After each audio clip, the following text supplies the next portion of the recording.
너희가 거듭난 것은 썩어질 씨로 된 것이 아니요 썩지 아니할 씨로 된 것이니 살아있고 항상 있는 하나님의 말씀으로 되었느니라. 그러므로 모든 육체는 풀과 같고 그 모든 영광은 풀의 꽃과 같으니 풀은 마르고 꽃은 떨어지되 오직 주의 말씀은 세세토록 있도다 하였으니 너희에게 전한 복음이 곧 이 말씀이니라. 아멘. 아멘. 100세 시대라는 말이 요즘 급부상하고 있습니다. 사람의 기대 수명이 100세 이상이 된다는 그런 말입니다. 세계에서 100세 이상 노인이 인구 대비 가장 많은 나라는 프랑스라고 합니다.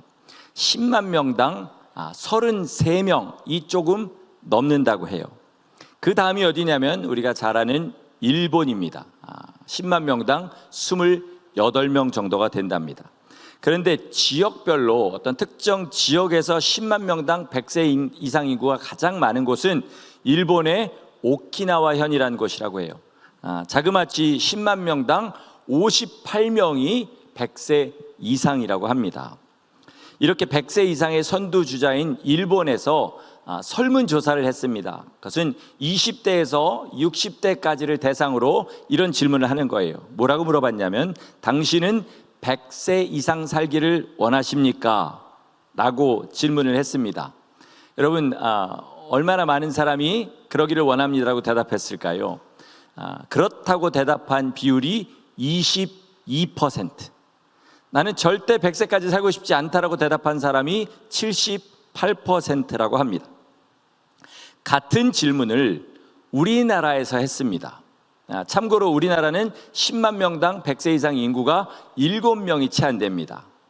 이걸 질문했더니 우리나라는 몇 퍼센트가 100세 이상을 살고 싶다고 대답했냐면 51%가, 그러니까 과반 이상이 그렇다, 나는 100세 이상을 살고 싶다라고 대답했답니다.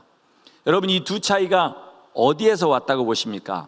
저는 실제로 보고 경험했느냐 아니면 보지 못했느냐의 차이라고 믿습니다. 65세 이상이 인구의 7%가 넘어가면 그때부터 그것을 고령화 사회 이렇게 부른다고 해요. 우리나라는 2000년도에 고령화 사회에 들어갔고요. 일본은 자그마치 우리보다 30년 빠른 1970년에 고령화 사회에 들어갔습니다. 그러니까 일본은 더 많이 보고 더 많은 경험을 한 거죠. 그 결과가 30%라는 차이를 만들어낸 것입니다. 여러분 많은 사람들이 오래 살기를 소망합니다. 그러나 막상 현실을 보게 되면 생각과는 다른 게 너무 많죠. 우리나라 사람들은 아직 그 현실을 경험하지 못했기 때문에, 보지 못했기 때문에 과반이 넘는 사람이 그런 것을 소망하지만 일본 사람들은 실제로 그것을 보니까 이런 생각을 하게 되는 거죠. 오래 사는 것도 좋지만 오래 살려면 건강하게 오래 살아야 되고, 오래 살려면 경제적인 뒷받침이 있이 오래 살아야 되고, 또 오래 살려면 주위에 사랑하는 가족들과 함께 오래 살아야 된다, 이걸 보게 된 거죠. 왜요? 건강하지만 돈이 없는 사람을 보게 되고, 돈은 있지만 그냥 골골하면서 계속 아프면서 거의 침대에 누워서 100세까지 사는 사람도 보게 되고, 또 둘 다 있지만 주위에 사람이 없어서 외로운 사람도 보게 되는 것입니다.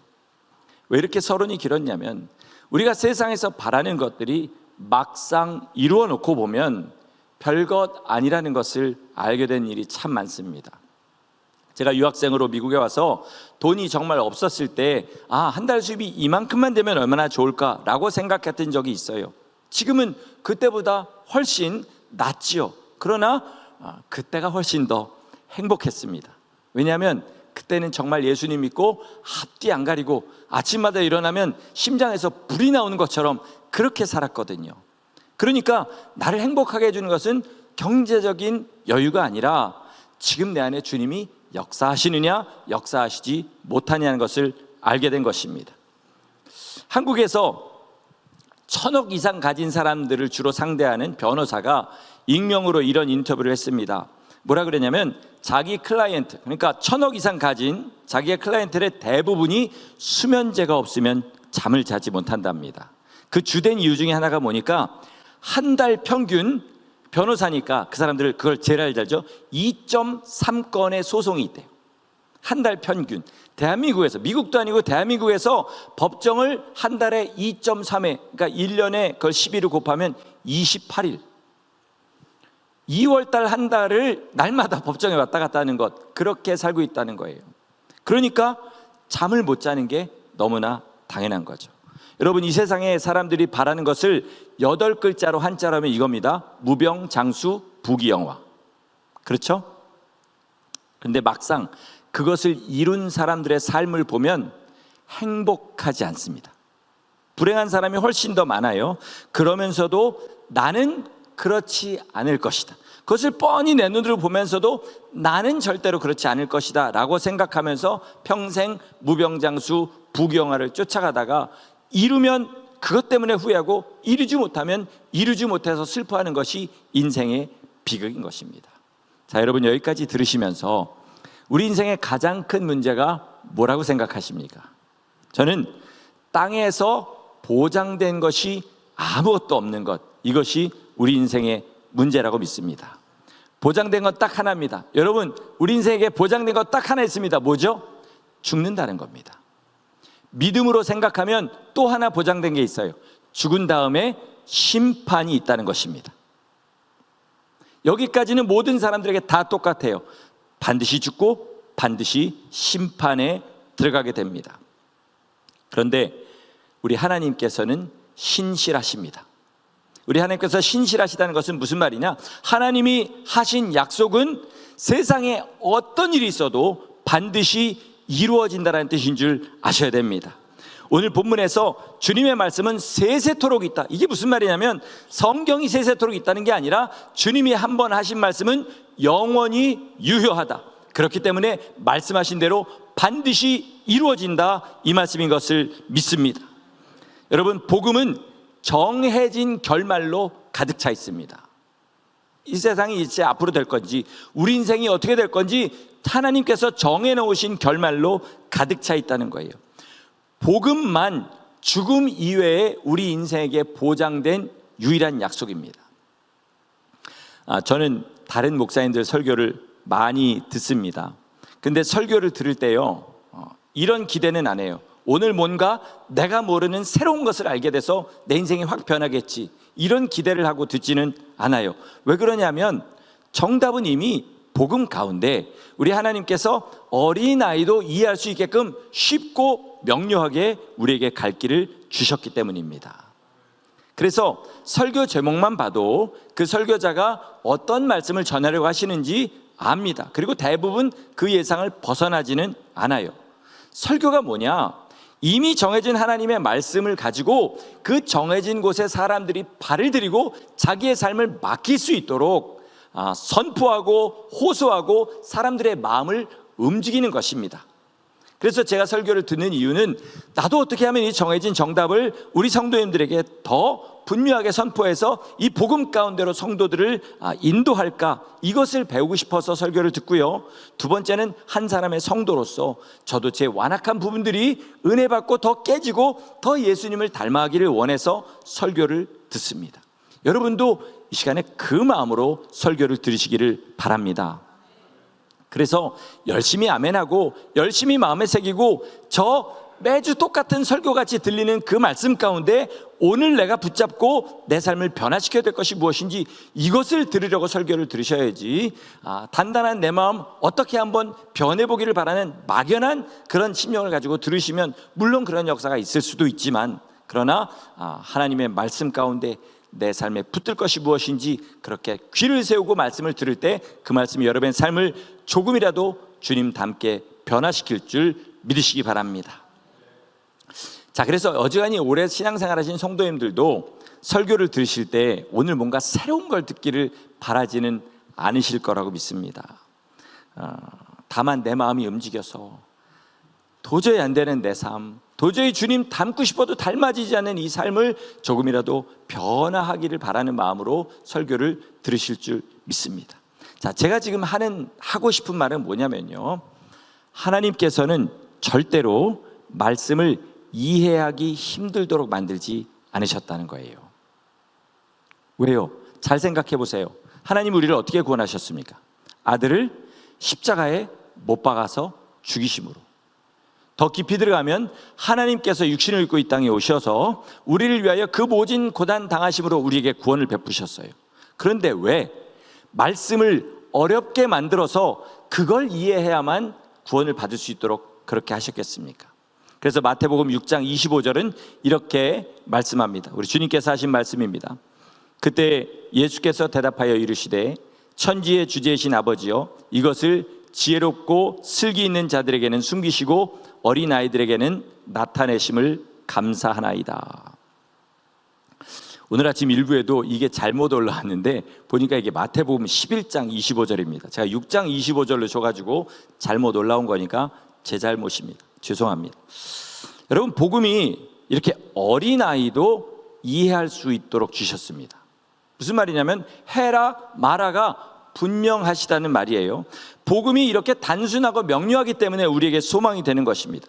만약에 복음이 애매한 말로 가득 차 있어서 그걸 해석하기에 따라서 몇 개를 이렇게 조합하기에 따라서 그 뜻이 변할 수 있다면 여러분, 우리가 얼마나 불안하겠어요. 사람마다 이야기하는 게 다 달라요. 그럼 내가 구원받았는지 안 받았는지, 죽은 다음에 천국 가는지 지옥 가는지 모르지 않습니까? 그래서 주님은 이걸 정확하게 가르쳐 주셨습니다. 한번 생각해 봅시다. 법이라는 게 굉장히 무섭습니다. 선진국일수록 법이 굉장히 단단하고 있는 그대로 실행이 됩니다. 그래서 우리가 법이라는 것을 굉장히 무섭게 생각해요. 그런데 한번 생각해 보세요. 법이 분명한 것보다 더 무서운 게 있는데 그게 뭐냐면 법이 없는 거예요. 법이 없는 삶을 한번 생각해 보세요. 저같이 순진한 눈망울의 사슴 같은 사람은 법이 없으면 살 수가 없어요. 불안해서 어디 나가서 이런 험한 세상에서 사람들이 나를 못 살게 구지 않을까, 내 걸 뺏어가지 않을까, 날마다 그런 생각만 하게 돼 있습니다. 그러니까 법이 없는 것이 훨씬 무섭습니다. 또 법이 칼같이 실행되는 게 상당히 두렵죠. 그러나 사람에 따라서 법이 이렇게도 될 수 있고 저렇게도 될 수 있는 것보다는 법이 모든 사람에게 동등하게 적용되는 것이 훨씬 우리는 평안합니다. 그렇지 않고 권력 있고 돈 있는 사람들에게 법이 그 사람들의 페이버대로 움직인다면 그럼 우리는 항상 불안하고 많은 불평을 하게 될 거예요. 그런 의미에서 복음이 영원히 변하지 않고 그 말씀대로 1.1획도 떨어지지 않고 다 이루실 법이라는 사실이 우리에게는 평안이 되고 소망이 되는 줄 믿으시기 바랍니다. 왜 그렇습니까? 누구에게도 예외 없이 말씀하신 그대로 이루어질 것이기 때문입니다. 자그마치 영생이라는 문제, 천국과 지옥이라는 문제가 우리 앞에 있는데 말씀하신 대로 이루어지지 않고 유두리가 있다면 여러분, 그것은 절대로 우리에게 소망이 되는 것이 아니라 더 불안을 준다는 것이죠. 제가 보니까 인생을 불행하게 만드는 요소가 이 설교를 준비하면서 생각해 봤는데 3가지가 있습니다. 하나는 과거의 후회입니다. 그 다음은 현재의 고난이에요. 그럼 마지막은 뭔지 아시겠죠? 마지막은 미래의 불안입니다. 이 3개가 인생을 불안하게 만들어요. 누구도 이것이 없는 사람은 없지만요, 이것이 그저 적당히 있는 사람은 나름 행복한 사람, 어느 것 하나라도 너무 넘치도록 많으면 그 사람은 불행한 사람, 우리는 이렇게 생각합니다. 진짜 후회스러운 과거가 있으면 그것 때문에 자주 불행을 느끼게 됩니다. 우리 교회 성도님이 아는 분이 텍사스에서 도넛 가게를 운영하신다고 해요. 뉴욕에서는 아침에 뭐 먹냐면 베이글하고 커피 먹죠. 그런데 텍사스에서는 주로 먹는 게 도넛하고 커피라고 합니다. 오랫동안 이걸 하셨대요. 돈을 많이 벌었대요. 그러면 이분에게 많은 것이 뭘까요? 은행 잔고일까요? 아니면 캐시일까요? 캐시입니다. 도넛 가게니까 옛날부터 했으니까 캐시가 많이 들어왔어요. 그 캐시를 어떻게 감당할 수가 없어서 신고하면 세금을 내야 되고, 그러니까 뒷마당에 땅을 파고 캐시를 묻었대요. 제가 이전에 섬기던 교회에서 우리 애들이 어릴 때 저한테 그렇게 질문을 하는 거예요. 아빠는 왜 이렇게 돈이 많아요? 애들 보기엔 돈이 많게 보이나 보죠. 어디서 그 돈이 다 나냐? 그래서 제가 이렇게 대답했어요. 우리 뒷마당에 땅을 파고 거기다 여기저기 묻어뒀다가 필요할 때마다 땅을 파서 꺼내 쓴단다. 그랬더니 애기들이잖아요. 말을 그대로 믿고 다음날 교회 가가지고 교인들한테 자랑을 한 거죠. 우리 집 뒷마당에는 돈이 많이 묻혀 있다요. 이렇게 자랑을 한 겁니다. 그래서 교인들이 저한테 와가지고 전도사님 땅에다 돈 묻어놓고 사세요. 애들이 자랑하던데요. 이렇게 이야기를 하더라고요. 근데 농담으로 했던 그 말이 텍사스 어느 곳 이 시대에 실제로 있는 일이라는 사실을 알게 됐어요. 그렇게 돈을 묻어놔도 장사가 너무 잘 되니까 그 돈을 다시 파볼 일이 없었던 거예요. 그래서 세월이 꽤 오래 지났는데 어느 날 돈이 필요해서 땅을 파봤답니다. 그런데 너무 놀라운 일이 생긴 거예요. 무슨 일이 생겼냐? 돈의 절반 이상이 썩었어요. 그러니까 뭐 100만 불에서 50만 불에 썩은 이게 아니라 100만 불어치 지폐가 다 반 이상이 썩어 있는 거예요. 그래서 그걸 가지고 은행에 갔더니 못 쓴다. 다 버려야 된다. 이런 이야기를 들었다고 합니다. 여러분, 이분이 얼마나 후회했겠습니까? 어떤 후회를 했을까요? 그냥 세금 내고 은행에 넣어놓을 걸, 그럼 나름대로 베네핏도 있고 그냥 그거 지금 70% 60%로 건질 걸. 또는 진공팩에 넣어서 묻었어야 되는데 내가 왜 무식하게 그 생각을 못했을까? 또는 누구 꿔주기라도 할 걸, 인심이라도 얻을 걸, 이런 생각할 거죠. 그러나 그분이 가장 많이 하는 생각은 이걸 거예요. 시간을 몇 년이라도 앞으로 돌려가지고 그걸 파낼 걸, 그럴 수만 있으면 얼마나 좋을까, 이런 생각할 겁니다. 그만큼 후회스러운 일이 많기 때문에 많은 사람들이 하는 생각 중에 시간을 돌릴 수 있다면 얼마나 좋을까, 이 생각을 해요. 하지만 시간을 돌릴 수 있는 사람은 아무도 없고 하나님은 그런 일을 누구에게도 하지 않으십니다. 왜요? 하나님의 말씀은 공평하게 모든 사람들에게 똑같이 임하기 때문입니다. 자, 그러나 여러분, 이걸 가지고 한번 생각해 보시기 바랍니다. 진짜 후회는 언제 하게 될까요? 진짜 후회. 땅의 후회는요, 우리가 죽으면 아무것도 안 남아요. 그렇지 않습니까? 진짜 후회는 언제 하게 될까요? 하나님의 심판대 앞에서 하게 됩니다. 그때 주님이 분명히 말씀하셨음에도 불구하고 내가 무시해서 하나님이 심판하시는 걸 받게 된다, 천국에 못 들어가게 된다는 것을 안다면, 또는 믿었음에도 불구하고 하나님 뜻대로 살지 않은 것이 너무 많아서 그 피를 의지해서 부끄러운 구원은 받을 수 있을지 몰라도 주님의 영광과 주님의 보좌에 함께 하는 그 놀라운 기쁨들은 단 하나도 누리지 못한 채 영원히 후회하며 살아야 된다면, 여러분, 그거야말로 후회 중에 후회 아니겠습니까? 그런데 복음에는 이 영원한 후회를 하지 않을 수 있는 위대한 능력이 있습니다. 그게 뭘까요? 회개입니다. 여러분, 아멘 하세요. 회개입니다. 회개가 이 영원한 후회를 하지 수 있는 위대한 능력이에요. 회개는 자그마치 하나님 앞에 내 모든 죄를 깨끗이 지워버리고 하나님이 기억하시지 않겠다는 약속이 있는 능력인 것입니다. 자그마치 지옥에 갈 사람을 천국에 가게 만들어줍니다. 세상에 이것보다 더 큰 능력이 있으면 여러분 한번 생각해 보시기 바랍니다. 그래서 이것을 위해서 아들이 피를 흘리신 것입니다. 그러므로 복음의 능력 중에 능력은 어디에 있습니까? 회개에 있습니다. 회개할 수 있기 때문에 우리는 지금 평안할 수 있고, 회개할 수 있기 때문에 우리는 지금도 천국을 소망할 수 있는 줄 믿습니다. 또 복음에는 현재의 삶의 고난을 해결해 주는 능력이 있습니다. 세상의 모든 사람들이 다 고난이 있죠. 고통이 있습니다. 이럴 경우 믿지 않는 사람은 막연한 기적을 기대합니다. 그러나 우리 믿는 사람은 달라요. 하나님의 도우심을 구할 수 있습니다. 먼저 그런 일이 생기면 내 삶을 누구나 다 되돌아보게 되죠. 저는 한 주 설교만 좀 이상하게 하고 나더라도 내가 이번 주를 어떻게 살았나 돌아봅니다.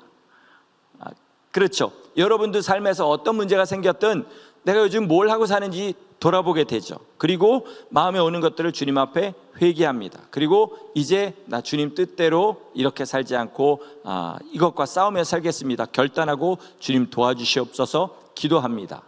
그 다음에 주님께서 담대함을 허락하여 주실 때 기도하죠. 주님, 제 삶에 지금 이런 문제들이 있는데 하나님 아니시면 해결할 수 없습니다. 주님 도와주십시오.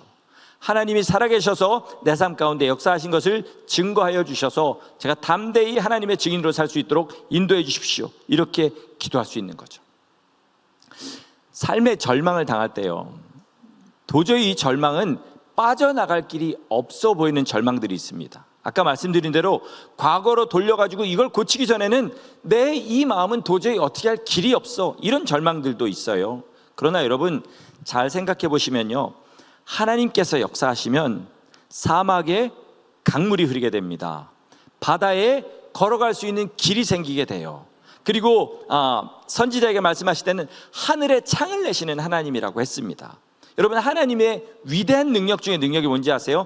상황이 변한 것이 아무것도 없는데도 불행이 행복으로 바뀌게 하는 능력인 줄 믿습니다. 여러분, 경제적인 고통이 있다고 해봐요. 그러면 그만큼의 돈이 채워져야 행복할 것 같지만 안 그렇습니다. 주님이 우리 안에 새로운 마음을 주시면 똑같은 상황이 어제는 지옥이었는데 오늘은 천국 되는 기적이 있는 줄 믿으시기 바랍니다. 그러니까 모든 것이 마음에 달려 있는데 이 마음은 누구만 바꾸시냐? 하나님만 바꾸실 수 있다는 거예요. 그래서 우리의 현재의 고난을 가지고 하나님 앞에 간절하게 기도하면 주님께서 우리의 마음을 천국으로 만들어주시는 것을 시작으로 우리의 환경을 바꿔주시고 그리고 우리의 모든 것을 바꿔주시는 그 능력이 복음의 능력인 줄 믿습니다. 또 복음은 미래의 불안을 평안으로 만들어주는 능력이 있습니다. 마태복음 6장 후반부는요, 온통 무슨 말씀으로 가득 차 있냐? 걱정하지 말라는 말씀으로 가득 차 있습니다. 자, 그 마지막 결론의 말씀이 6장 34절입니다. 우리 날씨도 더운데 한번 크게 읽어보도록 하겠습니다. 시작. 그러므로 내일 일을 위하여 염려하지 말라. 내일 일은 내일이 염려할 것이요 한날의 괴로움은 그날의 족하니라. 아멘. 주님께서 왜 이 말씀을 하셨을까요, 여러분? 그만큼 사람들이 다 걱정하기 때문입니다. 염려하고 근심하기 때문이에요. 여러분, 걱정을 우리가 왜 하냐를 생각하면요, 다 똑같습니다. 이유는 미래가 불안하기 때문에 걱정합니다. 예를 들어서 지금 막 몸이 아파요. 그러면 지금 아픈 건 고통이고요, 걱정은 왜 합니까? 내가 얼마나 더 아파야 되나? 그리고 이 아픔의 끝이 치료로 끝날 것인가? 아니면 아주 더 험한 일로 끝날 것인가? 이것을 생각하면서 걱정하게 되는 거죠. 미국의 코로나가 심각해지기 시작한 게 2020년 3월이었어요. 그 3월 어느 날 마지막 새벽 기도를 성전에서 하고 그날 나왔던 성도님들하고 아침 식사를 같이 했습니다. 그리고 저희 집에 가서 커피를 마시고 저희 아이들이 그날 아침잠을 못 잘 만큼 막 시끄럽게 떠들다가 헤어졌어요. 웃으면서 헤어졌지만 그 눈에는 불안함과 슬픔이 있었습니다. 왜 그랬을까요? 언제 다시 성전에서 예배드릴지 기약이 없었기 때문이었어요. 만약에 그때요, 지금 우리가 아는 것을 다 알았더라면 1년이 채 지나기 전에 백신이 나오게 되고 2년이 채 지나기 전에 90%의 정상적인 생활이 가능하게 되고 3년이 되었을 때에 팬데믹 종료가 선언되는 그 스케줄을 알았더라면 불편했을지언정 불안하지는 않았을 거예요. 자, 복음이 그렇습니다. 복음이 뭐라 그랬어요? 하나님께서 약속하신 것은 1.1획도 땅에 떨어지지 않고 있는 그대로 다 이루어진다는 것이 복음이라고 했습니다. 그죠? 그러니까 우리가 복음을 확실히 믿으면 그만큼 삶이 불편할 수는 있어요. 삶에 여전히 고난이 있을 수는 있습니다. 그러나 불안하지는 않습니다. 왜요? 만물의 모든 것이 주님이 말씀하신 대로 흘러갈 것이기 때문입니다. 거기에 맞춰 살면, 주님이 내 말씀대로 살면 너희 삶에 고난이 있을 것이다 말씀하셨기 때문에 오는 고난이 있어요. 그러나 너희가 내 안에 거하면, 너희가 원하는 대로 구하면 내가 응답할 것이다 약속하셨기 때문에 기도의 응답이 있습니다. 너희가 내 안에 거하면 세상은 줄 수 없는 평안을 가지게 될 것이다 약속하셨기 때문에 우리는 그 평안을 누리게 될 줄 믿습니다.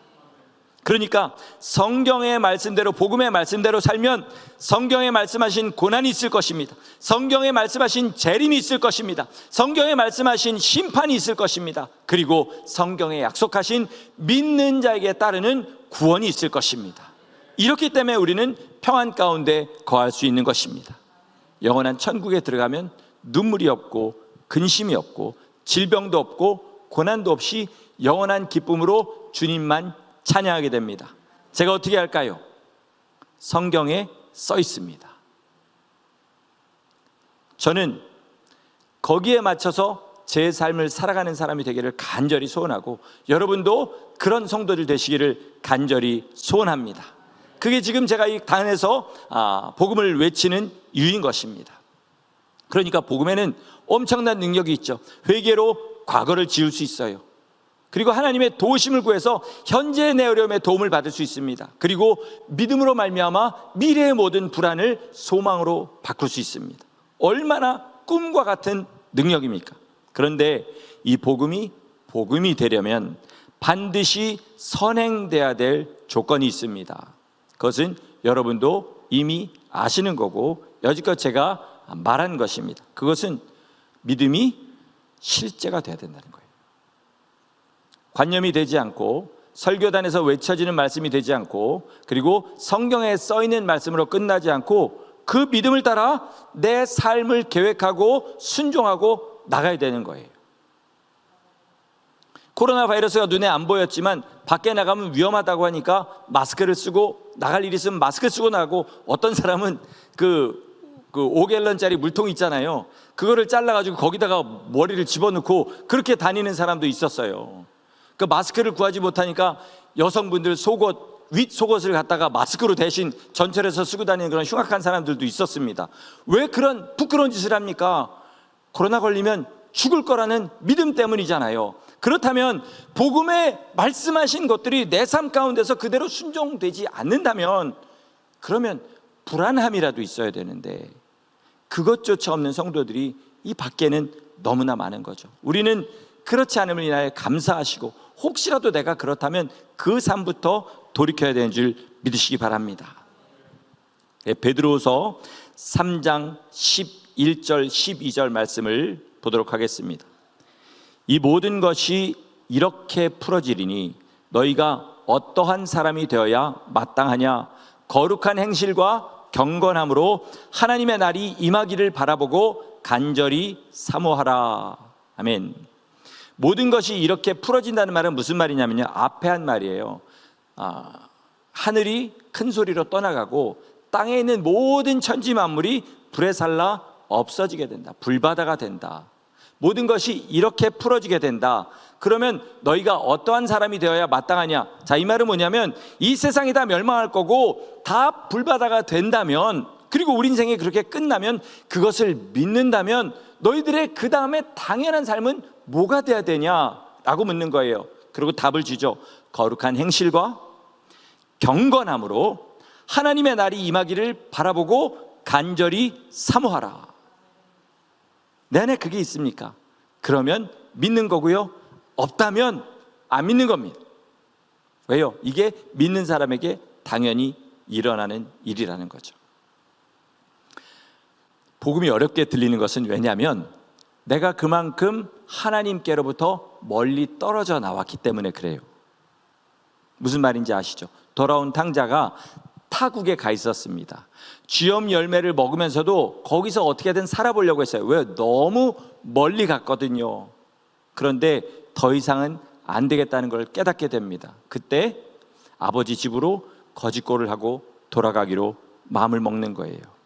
여러분, 우리가 지금 하나님 앞에 순종할까 말까 재고, 이 말씀은 이래서 안 해도 돼, 이런 식으로 얘기하는 건 뭐냐면요, 아직 죽을 지경이 안 됐다는 거예요.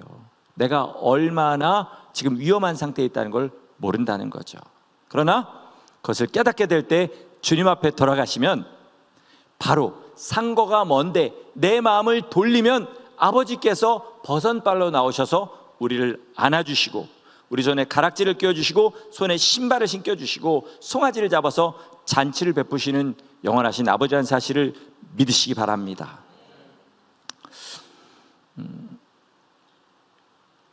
모든 것이 성경에 써 있는 대로 결말이 날 거예요. 거기에 맞춰서 우리 삶을 바꾼다는 게 이런 겁니다. 자, 간단하게 말씀드려볼게요. 주님께서는 성경의 여러 곳에서 용서하지 않으면 하늘에 계신 아버지께서도 너희 죄를 용서하지 않으실 것이다 라고 말씀하셨어요. 또 100데나리온 1만 달란트 빚진 자 100데나리온 빚진 그 동관의 이야기를 통해서 용서하지 않으면 홀이라도 남김없이 갚지 않고는 나올 수 없는 그곳에 갇히게 된다. 여기가 어디겠습니까? 그죠? 그런 무서운 말씀을 하셨습니다. 그럼에도 불구하고 우리는 사람을 미워할 때 타당한 이유가 있다고 생각하고 나는 예외라고 생각한다든지, 아니면 어떤 식으로 생각하냐면 다른 것들을 내가 지금 열심히 잘하고 있으니까 이것은 주님께서 봐주실 것이라는 그런 생각을 하게 돼요. 우리도 모르게 해요. 그렇지 않습니까? 그리고 계속 미워합니다. 그러다가 심판의 자리에 서게 돼요. 그럼 주님께서 어떻게 말씀하실까요? 나는 너의 죄를 용서하기 위하여 피를 흘렸는데 너는 그 작은 죄 하나 용서하지 못하고 그를 끝까지 미워했으니 내가 말한 대로 너는 그곳에 갇히게 될 것이다 라고 말씀하실 때 우리가 주님 앞에 뭐라고 할 수 있겠습니까? 분명하게 말씀하셨는데요, 뭐라고 하실 수 있겠어요? 그렇다는 거죠. 그러니까 있는 그대로 받아들이고 있는 그대로 순종하는 것이 가장 안전한 길인 줄 믿으시기 바랍니다. 힘들어도 그게 소망인 거예요. 말씀을 변역하는 사람들이 있어요. 어제 한국에서는요, 을지로에서 시작해서 종각까지 이어지는 퀴어 퍼레이드, 그 동성애자들의 퍼레이드가 있었다고 합니다.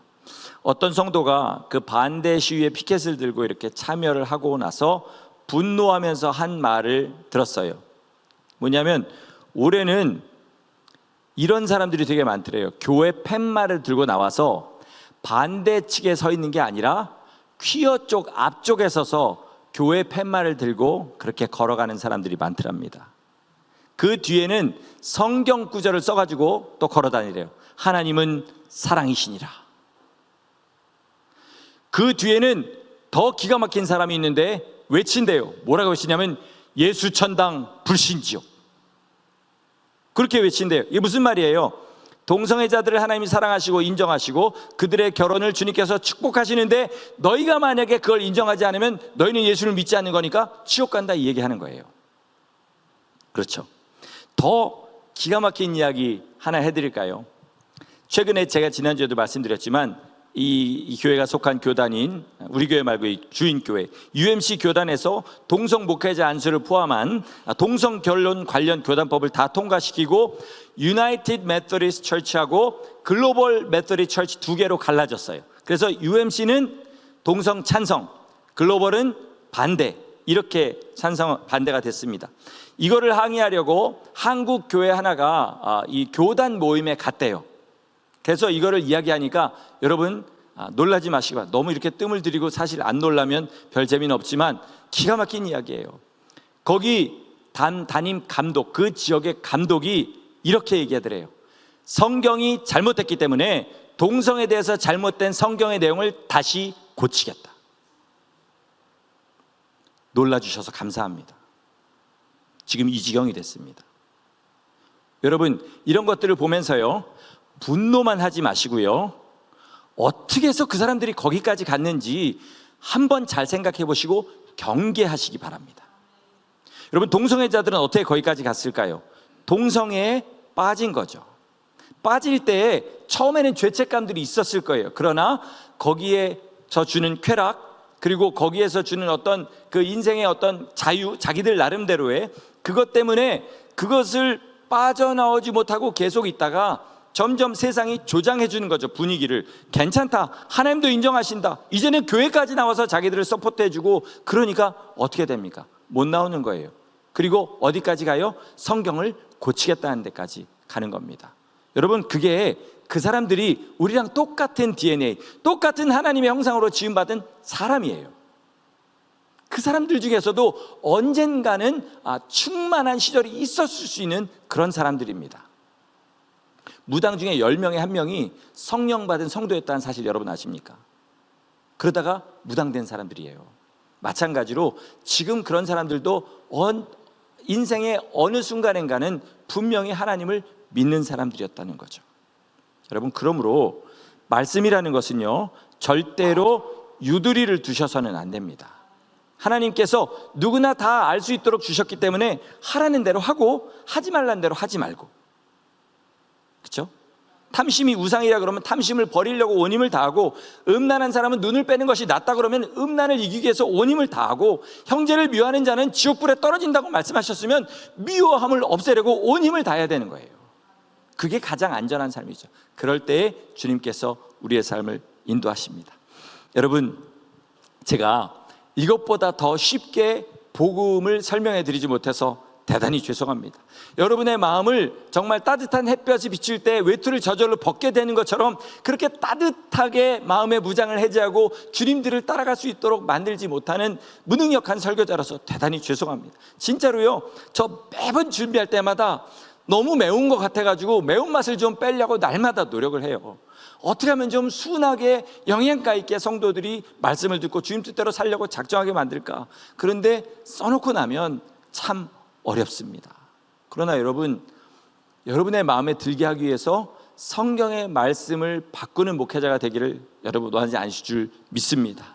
끝까지 외로워도 이렇게 전할 수 있도록 저를 위해 기도해 주시고, 그러나 하나님께서 지혜를 주셔서 기왕이면 칼로 푹 찌르지 말고 마취도 한 다음에 칼로 찌를 수 있도록 그렇게 좀 하나님 저 설교자에게 능력을 주십시오, 이렇게 기도하시되, 그러나 절대로 그 든 말씀의 것만큼은 내려놓지 않게 하여 주시옵소서. 저를 위해서도 기도해 주시기를 부탁드립니다. 여러분, 복음 안에 인생의 길을 정해서 그 길 따라 승리하며 천국 들어가는 우리 모두 되기를 예수님의 이름으로 간절히 축원합니다. 아멘.